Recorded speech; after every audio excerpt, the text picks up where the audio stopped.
Good evening po sa inyong lahat. Good evening po, Father.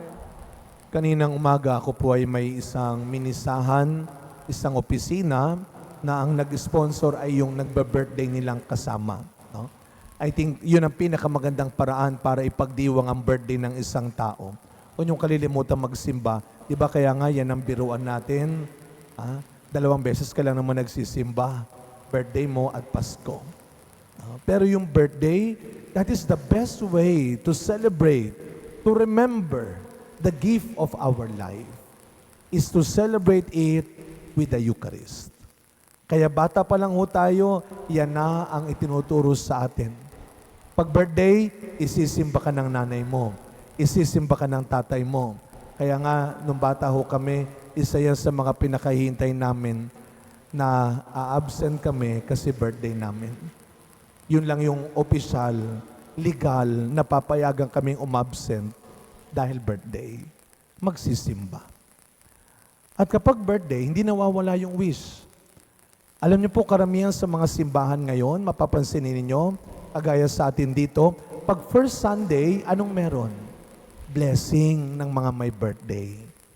Sa isa kong dating simbahan, may hindi ako makakalimutan. Meron po kami doon, blessing na may birthday pag first Sunday.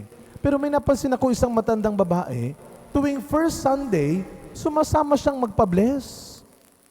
So may nakapansin ngayon, sabi niya, Father, napansin mo ba yung matandang yon? Tuwing first Sunday, birthday niya. Lagi siyang sumasamang magpa-bless.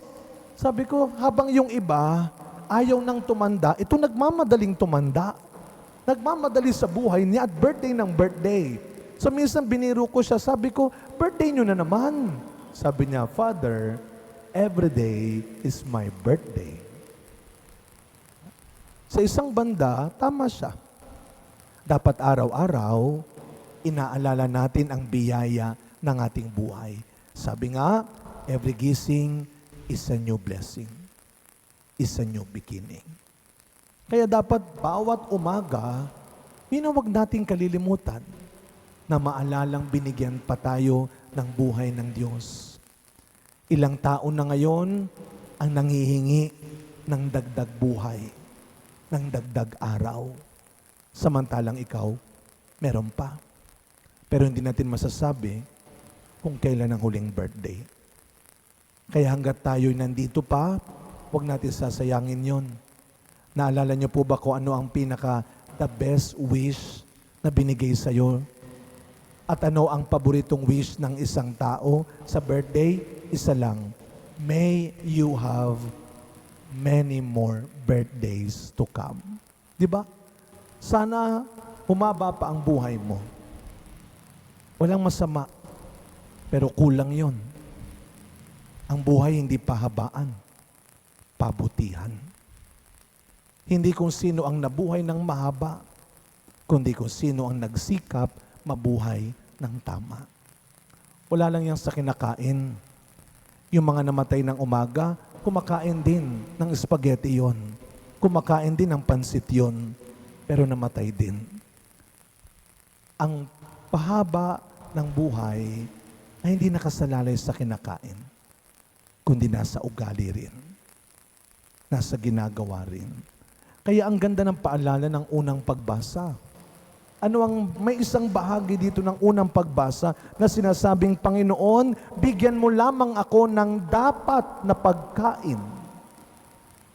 Alam niyo, sa buhay, hindi mo kinakailangan makuha lahat. Para magkaroon ka ng isang makabuluhan, masaya, kumpletong buhay, hindi mo kinakailangan makuha ang lahat. And worse, maagaw ang lahat. Araw-araw ang dasal, Panginoon, hindi lahat, pero yung dapat. Ibigay mo sa akin kung ano ang dapat para magkaroon ng tunay na halaga at saysay ang buhay kong ito, gaano man kaikli o kahaba. Bigyan mo ako ng sapat at dapat lamang. Kaya nga sa Ebanghelyo natin, ito ang bili ni Kristo. Sa kanyang mga alagad bago sila umalis, hindi nyo kinakailangan ng maraming dalahin. Hindi nyo kinakailangan magdala ng kung ano-ano. Ibibigay ko kung ano lang ang dapat at sapat. Kaya yun ang dapat hindi nawawala sa dasal natin araw-araw. Panginoon, ituro mo sa akin ang mga bagay na hindi lang magpapahaba ng aking buhay, kundi mga bagay na magtatama, magpapabuti ng aking buhay. At isa pang paalala, payo ni Kristo. Sabi niya sa kanyang mga alagad, pag may tumanggap kayo, sa inyo, manatili kayo. Pero kapag hindi nila kayo tinanggap, ipagpag ninyo ang alikabok sa inyong mga paa. Ano ang sinasabi nito sa atin? Nung linggo, naalala po ninyo yung unang pagbasa?